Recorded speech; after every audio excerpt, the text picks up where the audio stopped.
Good evening, everyone, and welcome to another episode of Midori's Midnight Sessions, Season 4! I, I shouldn't have introduced it that way, kasi we're delving into some really deep territory here. So when I record this, as of recording this, today is April 10th. It will be 6 days until I go back to therapy. So, just so everyone knows, I actually did therapy like 2 years ago. If you remember um yung dahilan kung bakit, it was, I talked about it before. Like, I've talked about it too many times. Wag na tayo magdelve doon. Pakinggan nyo na lang yung season 2. Kasi I've talked about it in season 2. So, anyway, um, what what we're dealing with today is entirely different. And sabi ko, when I initially scheduled it, pang sabi ko, shit, ang layo ng June 11. I mean, not that I'm mad. I'm actually fine with June 11, but it is too far and I need it now. I needed to I needed therapy now. And sabi ko noon, I needed to have it now kasi grabe guys. Alam niyo yung sobrang indescribable ng fear ko. Like, hindi ko maipaliwanag. Basta, I just know that there was just so, like, it cripples me, you know? And, syempre, ayoko namang umabot sa point na lumala na. Kasi it's already bad. Like, it's already gotten to a point where I couldn't go out without some kind of a covering on my face. So just imagine like how bad it has gotten since the interview with Claude. But I'm not mad at Claude, not one bit. I'm not mad at him. Kasi if anything, parang like thanks to his presence na I was able to actually feel what I was supposed to feel, what I know I should feel. In the midst of all this. Yung presensya niya really helped me realize, that it was something that I've always known. It was something na intellectually aware ako, but not in the kind of like aware ako sa puso ko. Yung ibang kind of awareness siya eh. Basta kakaiba na hindi ko alam kung dapat bang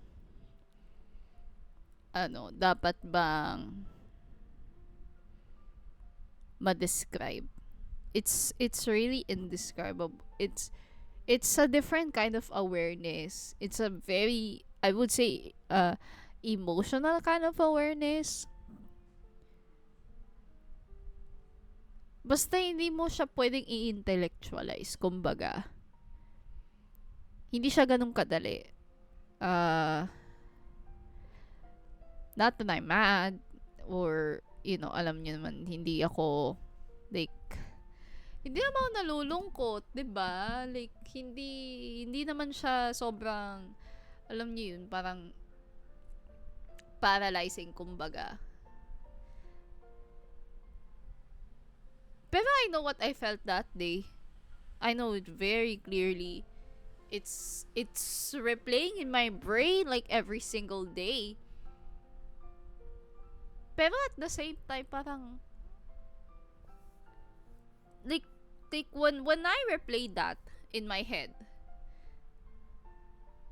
dun ko kasi na parang dun ko napagtanto. Like on that day, kaharap siya. Dun ko napagtanto eh. Bakit? Like, ang dami kong na-realize that day. And ngayon, it's really crippling me in a way na hindi ko magawa yung mga dapat kong gawin. And sobrang hirap niya. I still have like a hard time accepting the reality that I have. I wouldn't say I have come to realize. I have parang come to understand in a more in a deeper manner.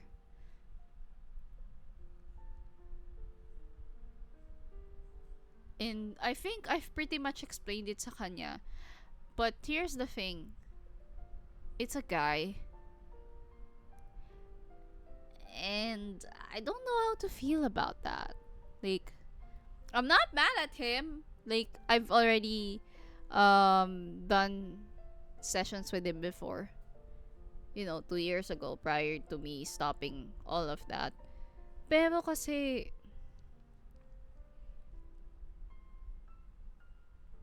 there are only a very, very, very few there are very few men na talagang I feel that I'm comfortable with. Like, guys, I'm not even comfortable being touchy-feely with my own brothers. And that's family already, so like, how are you supposed to like get touchy-feely with other people? Like, pretty much the only person that I'm kind of touchy even with is Chihaya, my best friend.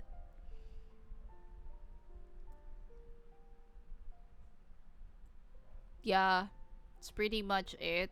And ako, parang basta nakakalungkot na ewan. Like, hindi ko alam kung parang wala na nga akong ginawa kundi magtaklob eh. So, sobrang hirap ko mag-function. So, sobrang hirap akong gawin yung thesis ko. Like, akala nila guys, madali. Sana nga madali eh. 'Di ba? Sana madali. Sana madali din sa part ko. Sana madaling kaya ko naman magsulat, 'di ba? Pero sobrang dysfunctional ng utak ko na hindi ko kaya talaga. Yun nga, hindi ko na nga masyado nagagawang lumabas nang hindi naka-face mask. Simula nung araw na yun, hindi na ako parang alam niyo yun, parang sa state ko, in my very dysfunctional and emotionally fragile state, I really don't want to draw attention to myself. Kaya din ako nagtatakip. Kasi alam niyo yun, parang like with how Claude practically broke all of my emotional barriers just by his mere presence. That was it. And like, sa sobrang pagkawasak ko guys, hindi ko na kaya talagang like, I don't wanna show my face. I'm so ashamed. It's a very different and crippling kind of shame na I don't think like everyone would understand. And happy Yes, happy Sexual Assault Awareness Month. Ha ha ha ha. Yes, the irony is that it's April. And this month is Sexual Assault Awareness Month. So it further hits home for somebody like me. And there are just so many things that I needed to address in therapy. And it's not just the desire, the hindi na nga siya desire actually, it's the need eh. Kasi with how all of my walls have been broken, I don't have a choice but to protect myself, to keep a physical barrier. Like, naalala ko nung isang araw, kasi pumunta ako ng school. Yung junior ko, hindi na nga, guys, nakaano na ako ah. I was masked up. I had a hat on. And then, binati niya ako. And I don't try. Na again nga, parang, sa simpleng, parang kahit nga sa simpleng bati lang, hindi ko kaya. As in, sa simpleng bati. Buti nga yung thesis advisor ko, yung best friend ko, hindi na nga ako tinatawag by name eh. Pero guys, ayoko. Basta ayoko.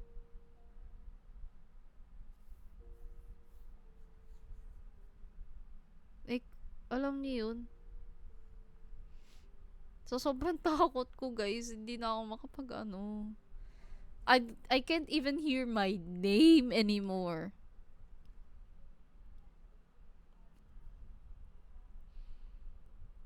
If you remember nung that day, Claude was like calling me, like he called me by name. Correct name pa ha, correct pronunciation pa. It's giving. And parang bigla akong like, I kind of flinched that time. Eh kasi nagbabasa din ako ng nagbabasa ako ng libro. Tapos ang iniisip ko that time was like, natakot ako mag-share. As in, sobrang natakot ako mag-share. Kasi the inevitable is gonna happen. I was bound to share that experience. Pero nakakatakot pa rin. And honestly, like, it's very crippling in a way din na naging pipi ako. Hindi ko kayang magsalita.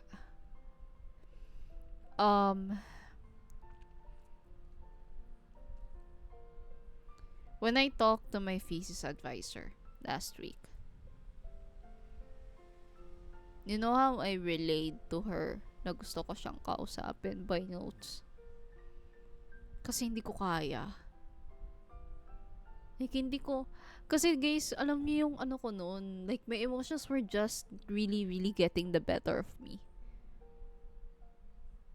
So, sabi ko, sige, i-notes na lang natin. Di tinype ko. Tinanong niya ako kung anong ganap ko daw doon. And I had to get my phone out and type out what I wanted to say to her. Tsaka lang ako nagsalita nung kami na lang dalawa. Like, ayoko guys. Di na nga ako nagsalita masyado. Nung nung Tuesday, sabi ko. Nagsalita lang ako nung nung ibibigay ko na yung Kasi guys, for context, pumunta ako ng Batangas over the weekend. Kasi piyesta doon. Piyesta sa Lipa pala, rather. Then, pumunta kami ng Taal. Kasi gusto ni mama pumunta doon sa may simbahan. And, what do you call this? Bumili kami ng souvenirs. And ang binili ko ay ballpen. Shia loves, stationary stuff. Ang binili ko sa kanya last year was a highlighter set. Oo, a highlighter set. Binili ko pa sa may Farmers Plaza bago on the way home. Kasi nag-stop ako sa may Farmers Plaza. Tapos doon ko siya binili. Kasi dapat nga bibilang ko yun ng cake. Banas?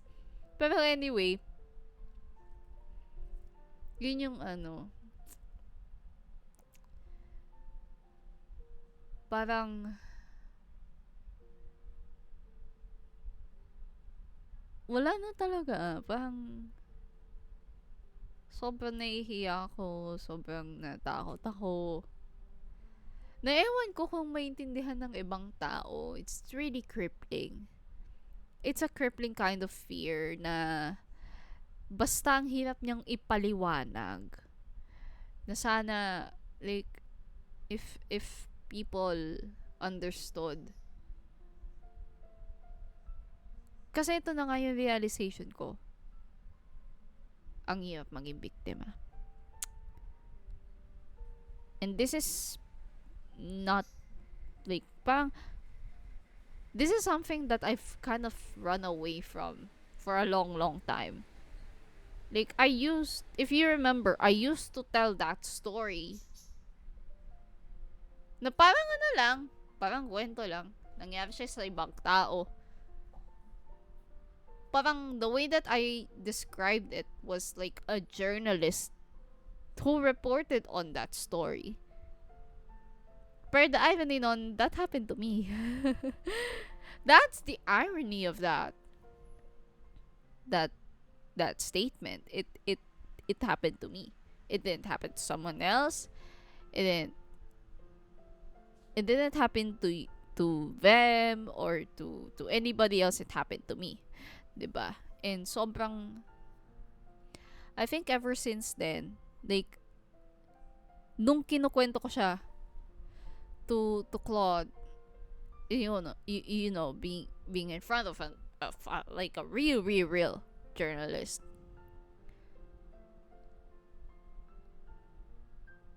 parang dun siya dun nagset yung bigat. Dun siya dun biglang bumigat yung kwento habang kinukwento mo.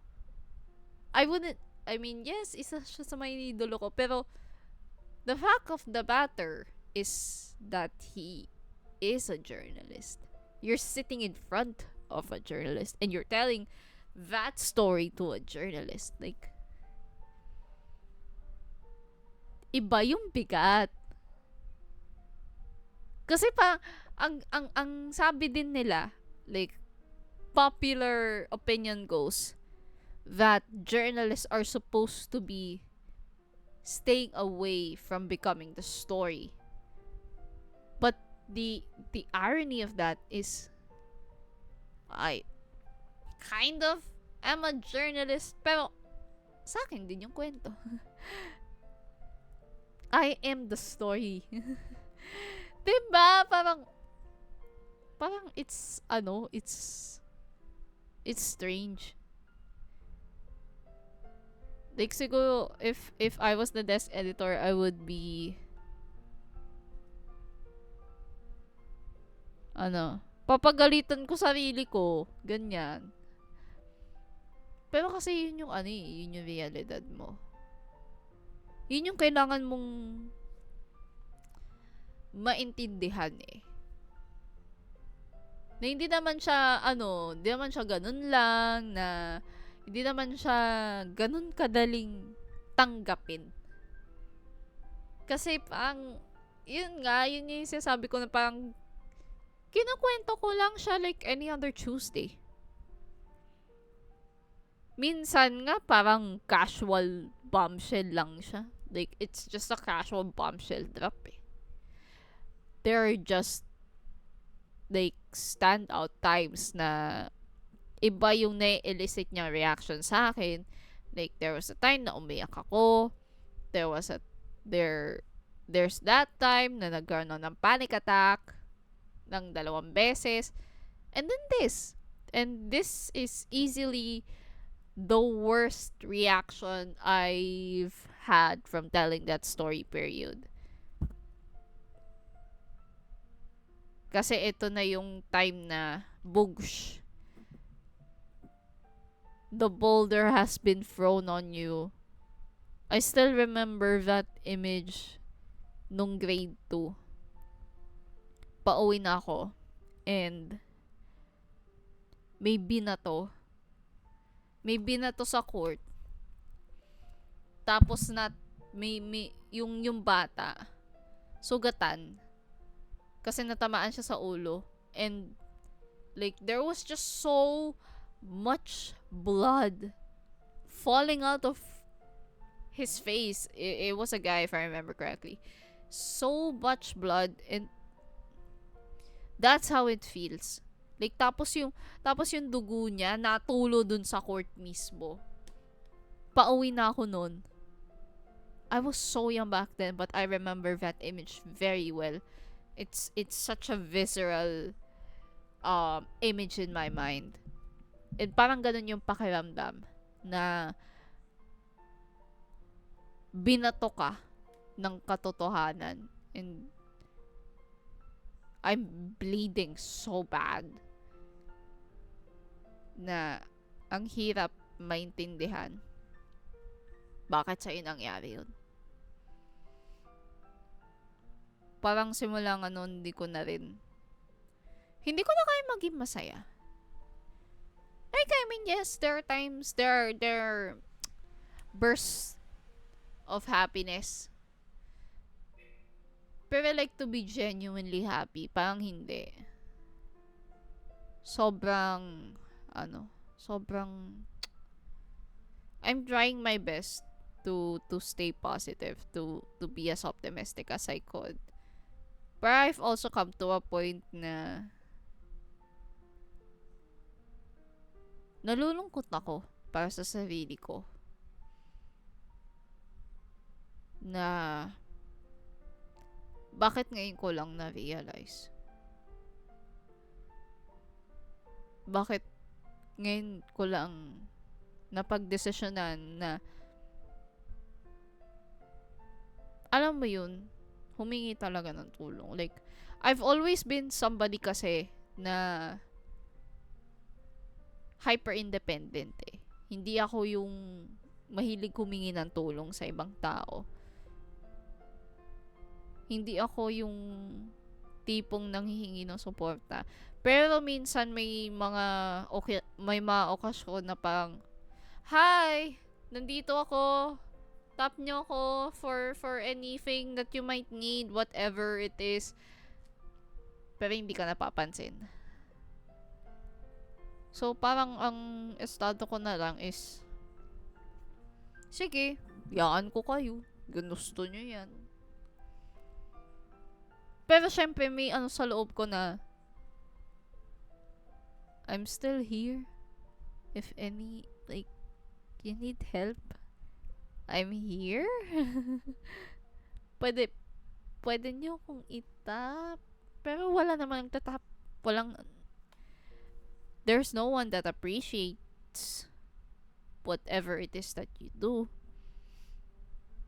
And I remember one of my classmates asked me while we were making a project na bakit hindi ka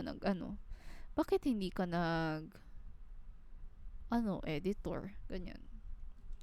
Why don't you speak up? Sabi ko ayoko. Gusto ko na magsulat. But in reality, it's because ako, syempre, I have to basically seek attention. I have to earn. Yun yung nag-i-insiste. Tingnan nyo nung nag-perform ako. Season 3, episode 1, that was our topic. Tingnan nyo nung performance na yun. Yes, it was definitely the most magical time, period. But I had to earn that. I had to say to my classmate na pwede ako mag-perform. Sabi kong ganon. I-tap nyo lang ako if wala kayong available. Kailangan ko pa mag-ganon imbes na sila ang magtatap sa akin.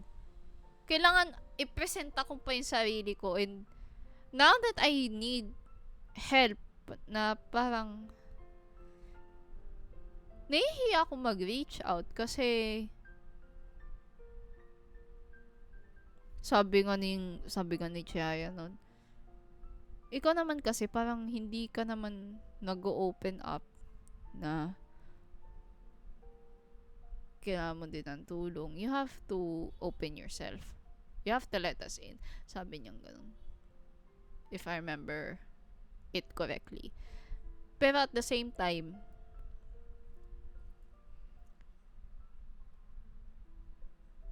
parang laging if I do open myself up to other people, nasasaktan din naman ako. 'Di ba? Parang tingnan nyo, guys, Strasok ha. I wanted to be a reporter. Hindi na nga anchor, reporter na nga lang eh. Gusto ko mag-reporter. Pero yung isa sa mga kaklase ko, mas gusto niya. Ang ending, nagparaya ako. Sabi nila, Joya, wag ka na mag-sound director ka na lang kasi mas marunong ka naman dun. Wala naman tayong tech eh. Wala akong choice. I had to give up. Tapos, wala na masyadong reporting gigs after nun. Kaya nga diba? There's just so many things that makes me not want to receive help from other people. Kasi nasanay na ako parang hindi naman napapansin. Ang sasabihin nila mukha akong bida-bida, pero ang totoo, wala naman nakakapansin. So, like, or like if magpapapansin ka, sasabihin kang bida-bida, sasabihin kang creepy, 'di ba? So may part sa'yo na wag na lang, 'di ba? Papaisip ka na lang, creepy ba ako? Di ko na nga lang, sa totoo nga lang, I don't think Chihaya knows that I've been body shamed. I don't think he knows. Kasi hindi ko siya nakwento. Not even when we were like trying to catch up. Never ko siyang kinuwento to him.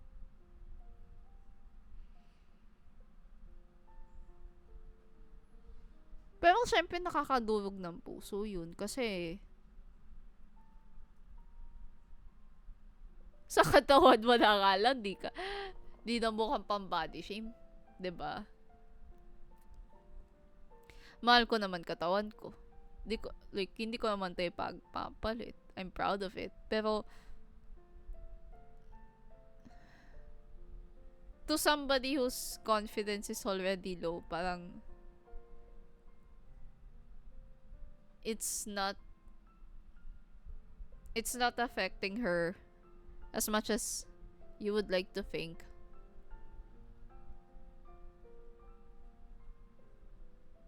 Pero nakakalungkot lang na somebody has to make these comments. Kasi gusto mo lang ng drama. Or ayaw mong maging honest yung tao. Kasi honestly, nung join sem nga last year, natatakot ako nun kasi sobrang ikli ng prep time namin eh. Di ko nga alam kung mapupul namin yun ng ganong kaikling panahon. Tapos konti pa kami. 'Di ba? But anyway, I'm glad that we did. Kahit na parang feel ko impostor nga ako eh. Like, that's the thing, I've always felt like an imposter kasi. Di ako tulad ng na magaling sa lahat. I mean, technically, oo. Pero, alam mo yun, like, I just don't have the kind of confidence or the kind of, like, parang I honestly find myself comparing to other people.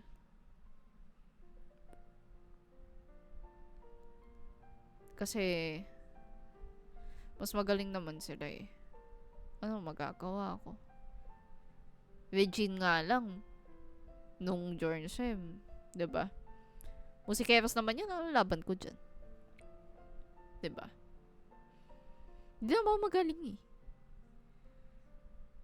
Sa totoo, all these songs, pinaghirapan ko yung i-promote, pinaghirapan kong gawin yan.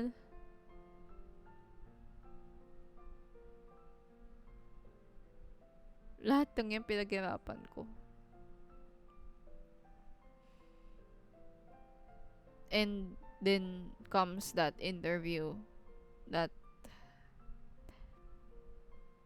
na parang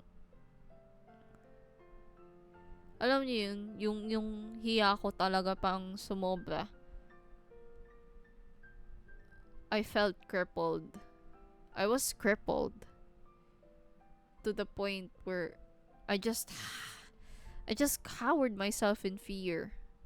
In so much fear and shame and guilt. Nasabi ko ayoko umuwi mag-isa. Na wala na, parang ever since that day I've never been the same. I've never really been the same ever since. Sobrang sakit kasi gusto kong bumalik doon. Gusto kong maging masaya ulit. Kasi the high octane energy na meron ako, that's always been a part of me. Ganun talaga akong tao eh. Very enthusiastic, very crazy, chaotic, absolute. Sabi nga ni Chaya, ball of sunshine.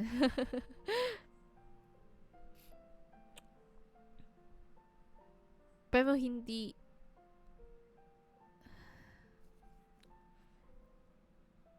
ewan ko, basta ang like it is a very very deep violation din kasi. Hindi lang siya violation on you physically.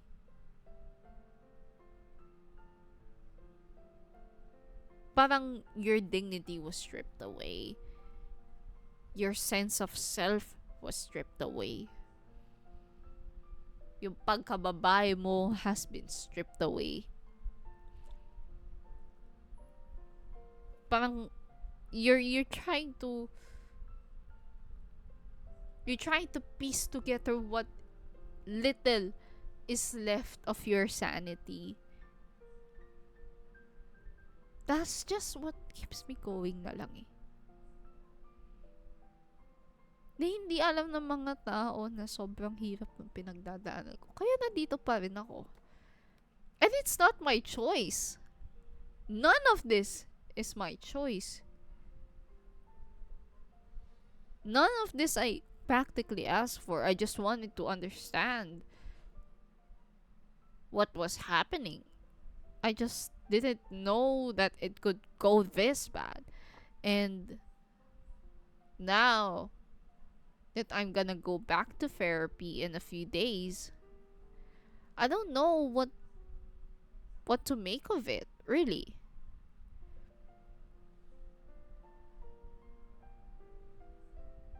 Natatakot ako. In all kinds of ways. I'm scared. I really am scared. Sana naintindihan ng ibang tao na hindi ganun kadali.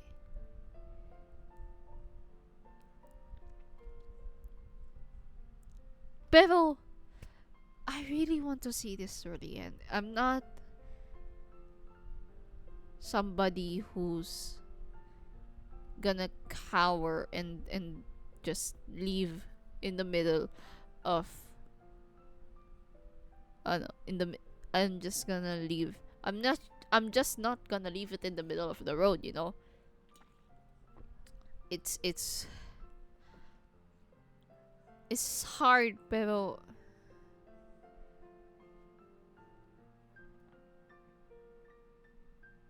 ang hirap din na yes, you have to cower in fear, but it's also harder to just feel like you're so broken. You're so just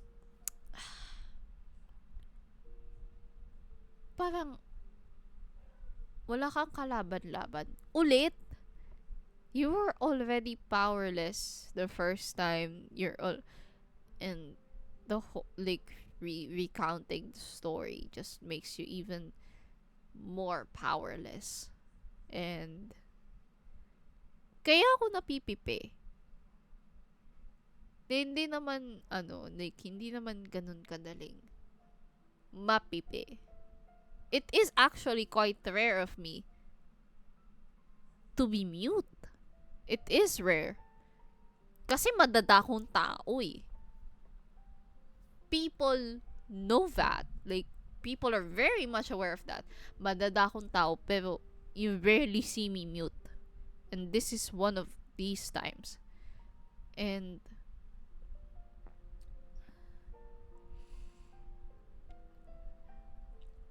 I'm sorry, guys. If this is not trauma, I don't know what the fuck is. And that's today's episode of Midori's Midnight Sessions. I hope you enjoyed. I'll see you next time.